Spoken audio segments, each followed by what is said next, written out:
I looked toward the stairs. I thought about my oldest daughter holding her baby sister for the first time. I thought about the way all four girls would pile onto the couch and fight over the same blanket. And suddenly, I wasn't thinking about how to keep my husband anymore. I was thinking about what my daughters would learn from watching me. I picked up the divorce papers. Then I placed them back on the table. He was still waiting for me to break. Instead, I looked straight into his eyes and said 4 words. Then leave. We'll be fine. He froze. But what he didn't know was that those 4 words weren't the end of our story. They were the moment everything changed. Because my husband walked out of that house believing he had lost a wife who couldn't give him a son. He had no idea what he was about to lose next. And neither did I. To understand what my husband was about to lose, you have to understand what happened long before those divorce papers ever reached our kitchen table. Because once, he wasn't the man who handed me those papers. When our first daughter was born, he cried. He held her against his chest, looked down at her tiny face, and whispered, "She's perfect." I remember watching him that night and thinking, this is the man I married. He was gentle with her, proud of her, and for a while I believed nothing could change that. Then came our second daughter. He smiled when he saw her, kissed her forehead, and held her for a moment. But before leaving the hospital room, he quietly said, "Maybe next time." I knew exactly what he meant. He wanted a son. I laughed it off. "Maybe," I said. I didn't want to turn one comment into a fight. Besides, plenty of fathers dream about having a boy, so I told myself it wasn't a big deal. But then those little comments started adding up. He talked about teaching his future son baseball. His father joked that our family needed one more try. Relatives laughed whenever someone mentioned giving him a boy, and every time I smiled. Not because it was funny, because I didn't know what else to do. Somewhere along the way, I started wondering something I was ashamed to admit. What if having daughters really was disappointing him? That question followed me into our third pregnancy. I didn't want a boy for myself. I wanted my husband to finally be happy. And that realization should have scared me more than it did, because I was starting to believe that my worth as a wife depended on giving him the child he wanted. Then our third daughter was born, and this time there was no pretending. My husband stood beside my hospital bed and stared at our tiny baby. I waited for that smile I'd seen with our first daughter. It never came. He barely touched her hand. Then he looked at me and said 2 words. 3 girls. That's it. No congratulations, no excitement, just those 2 words. I forced a smile because our baby was watching me, even though she was too little to understand anything. But inside, something broke. That was the moment I finally understood. He wasn't waiting for another child. He was waiting for a different child. And I had spent years quietly believing it was my job to give him one. I didn't know it then, but our fourth pregnancy would finally force me to choose between protecting my marriage and protecting my daughters from ever believing they weren't enough. And by the time that choice came, there would be no going back. After our third daughter was born, I told myself things would get better. Maybe my husband just needed time. Maybe he would eventually realize what I already knew. Our girls were healthy, they were happy, and they loved their dad with the kind of love only children can give. No conditions, no questions. They didn't care that he wasn't the father of a son, they just wanted him. For a while I thought maybe that would be enough. Then I found out I was pregnant again. I remember staring at that little positive test in my bathroom, completely frozen. I should have been celebrating. Instead, my first thought was, please let this one be a boy. And that thought broke my heart, because I didn't actually want a son more than I wanted another daughter. I just wanted my husband to stop looking at our family like something was missing. When I finally told him, he smiled. But it wasn't the excited smile I'd hoped for. He simply nodded and said, "Maybe this time."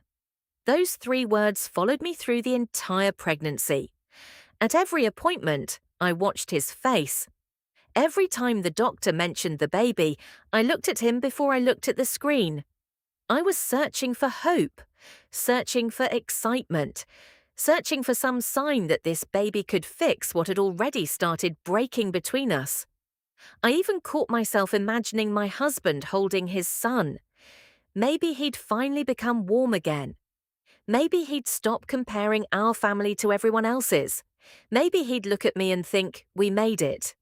But deep down, I was terrified, because there was another possibility I didn't want to face. What if it was another girl? One night, while our 3 daughters were asleep, I finally asked him, "What happens if it's a girl?" He didn't answer right away. He just stared at the television. Then he shrugged. "I guess we'll see." That was all. But sometimes the shortest answers hurt the most. The months passed, my belly grew, and our 3 daughters were thrilled. They argued about who would hold the baby first. They picked out names. They decorated a little corner of the nursery. They didn't care whether they were getting a brother or a sister. They were just excited to meet their new baby. One afternoon, my oldest daughter placed her tiny hand on my stomach. "Mommy, do you think the baby knows we're waiting?" I smiled. "Yes, sweetheart." She smiled back, and something inside me shifted. For the first time in months, I stopped worrying about what my husband wanted. I started thinking about what my girls deserved. Then the day finally came. I was exhausted and shaking when the nurse placed the baby in my arms. I looked down, a tiny face, tiny fingers, another beautiful little girl. My heart filled instantly. I kissed her forehead. "Hi, baby." Then I looked toward my husband. I expected disappointment. I expected silence, but I wasn't prepared for what I saw. He didn't look sad. He didn't look shocked. He looked angry.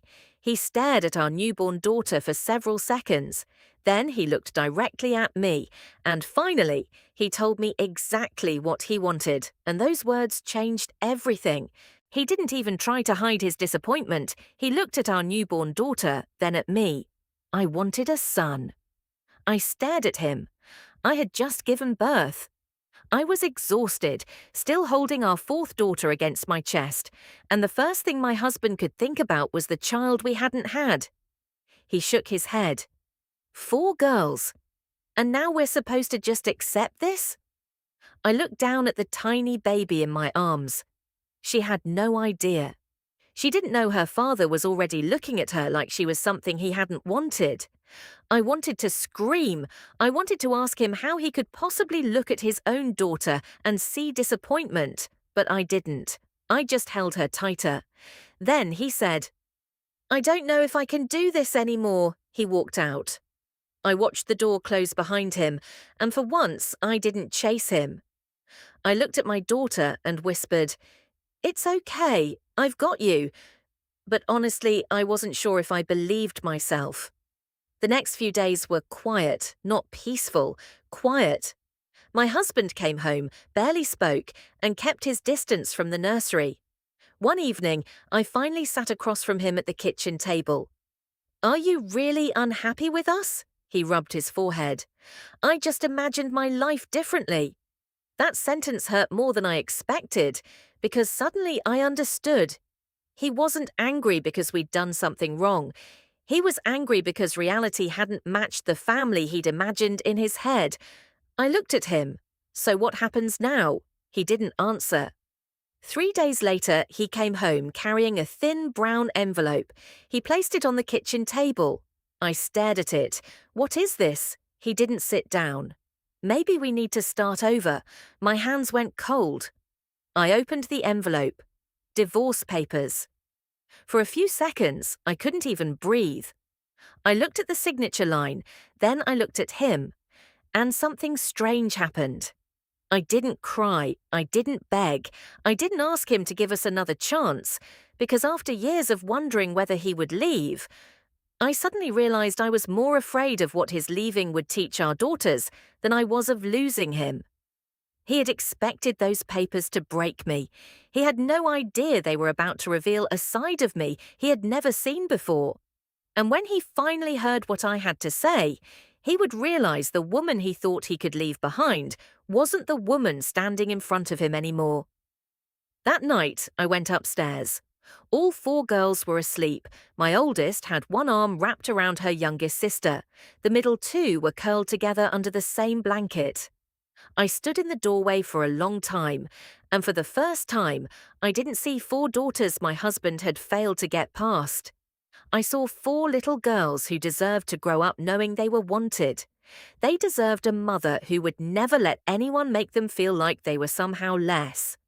And that's when I made my decision.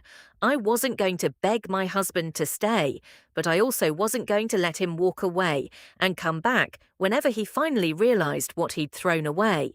If he chose to leave, he would have to live with that choice. The next morning, I sat across from him at the kitchen table. He probably expected tears. Instead, I looked him straight in the eyes and said, "I won't stop you." His expression changed, because those weren't the words he'd prepared himself to hear. But then he asked the question I knew was coming. "So you're really willing to let me go?" And for the first time, I knew exactly what I was going to say. "So you're really willing to let me go?" I remember how quietly he asked it, almost like he was waiting for me to take everything back. For years, I'd been terrified of that question. I had built my entire life around keeping our family together. I thought being a good wife meant swallowing my hurt. I thought being a good mother meant keeping the peace. And somewhere along the way, I'd forgotten that my daughters were watching me.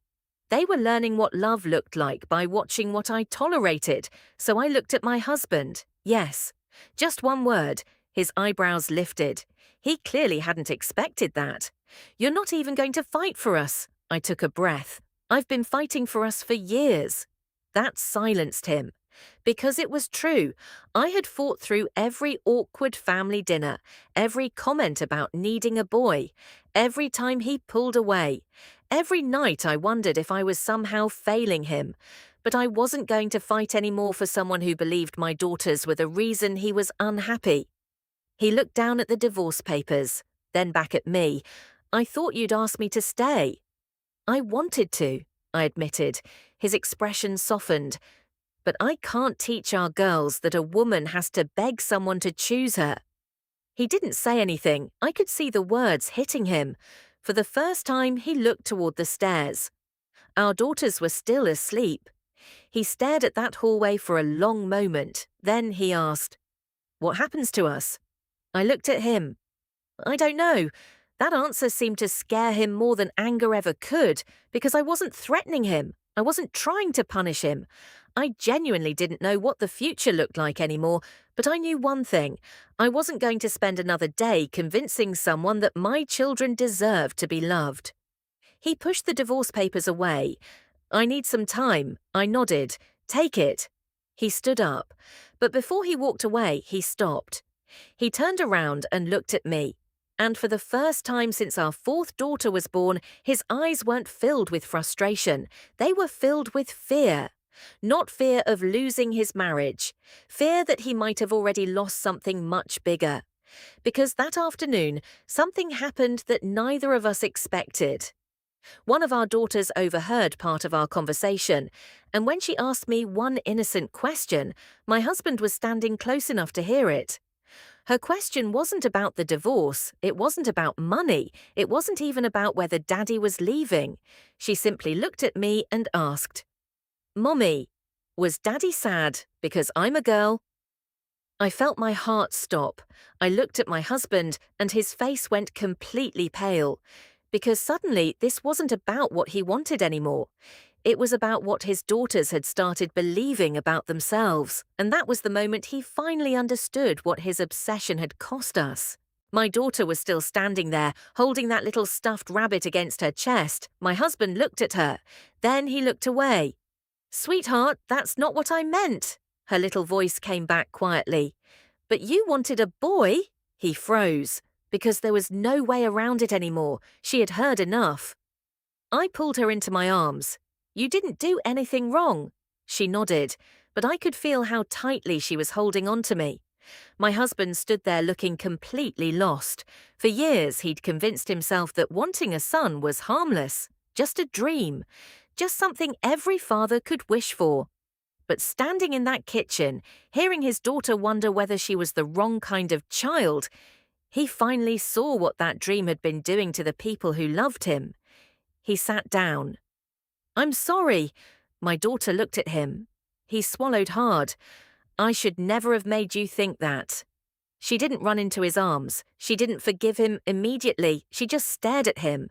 And somehow that hurt him more, because children don't need a perfect explanation. They just need to know they're wanted. He looked at me. "I never meant for this to happen. I didn't argue, I know." He rubbed his hands together. "I thought, if I had a son, everything would feel complete." I looked at him. "And now?" He glanced at our daughter. "I don't know anymore."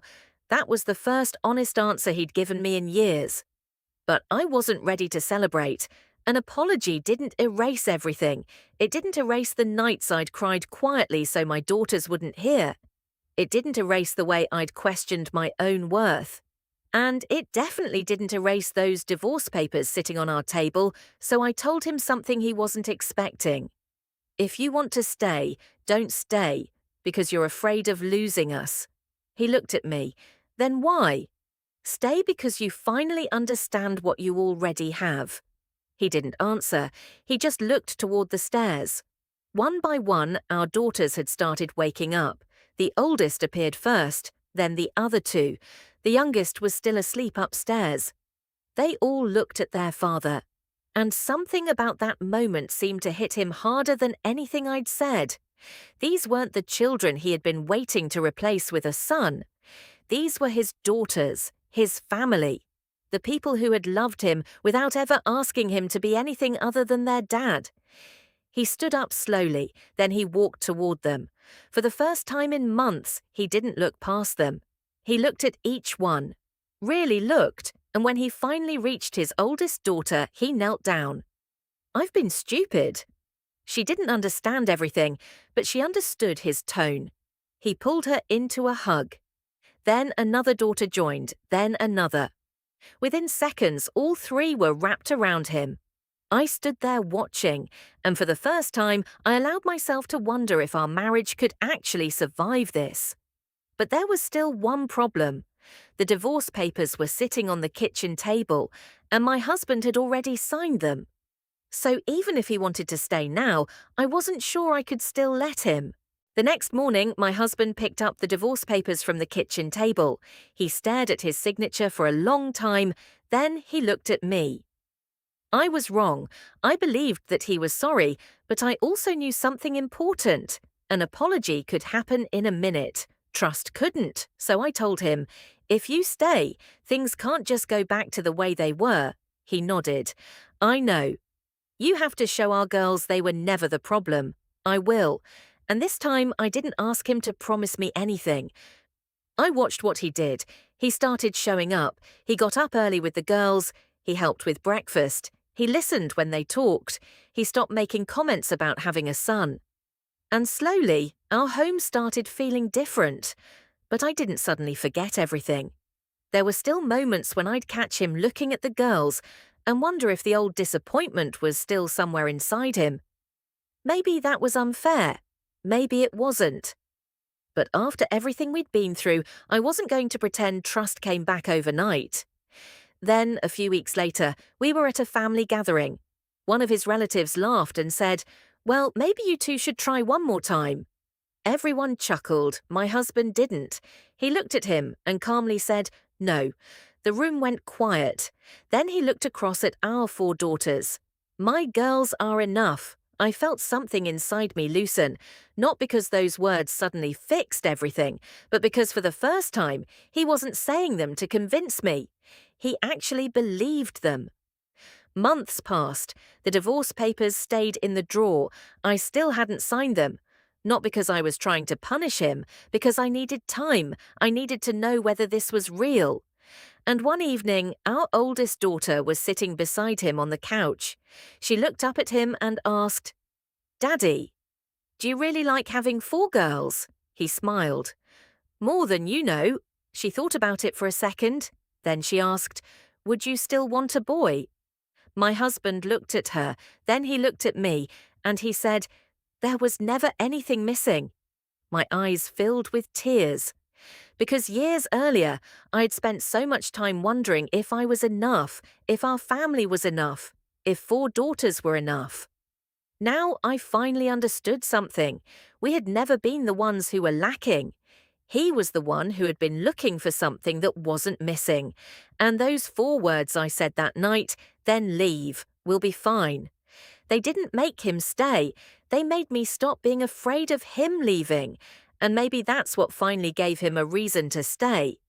Not because I begged, not because I threatened him, but because he finally understood that if he wanted his family back, he had to earn his place in it.